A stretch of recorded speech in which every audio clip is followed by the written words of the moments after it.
First of all, the foundry business is dangerous. And I was pioneering the field because there were almost no art casting bronze foundries in the country. And so I had to pioneer my way through the thing. And because I didn't have any money, my equipment was homemade, which means it didn't always work very well. But also the lost wax process means that you have to burn waxes out in a burnout oven, and so it makes a lot of smoke.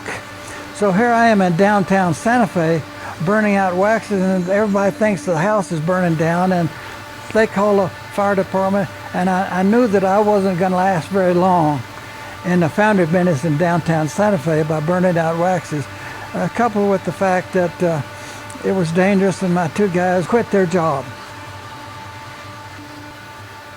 And this was 2 weeks before Indian Market, which was the big time in Santa Fe.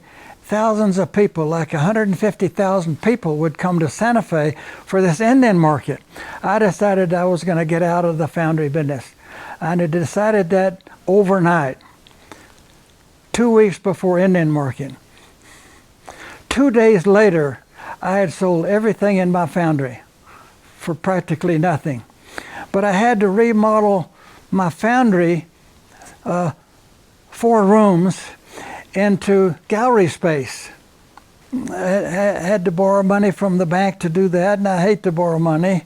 I don't hate to borrow money, I hate to pay it back. But anyway, I borrowed money from the bank, and we started remodeling into a gallery.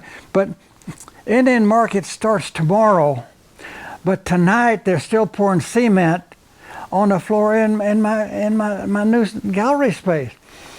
So I knew that people weren't going to come in my gallery and buy bronze and walk through wet cement. So what we did was buy plywood, and we laid plywood on top of the wet cement so that people could come in my gallery. And let me tell you, but I made enough money, I made enough profit that weekend by selling art and Indian artifacts to pay for all the remodel.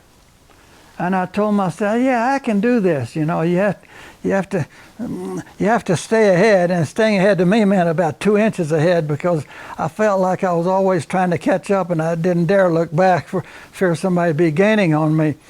But that worked, and I knew that I was going to be successful when I started.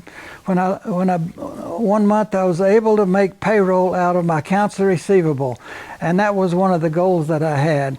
And I talked to my wife about that, and we drank a glass of wine, because that was the first time that I told myself that we were going to make it in the art business.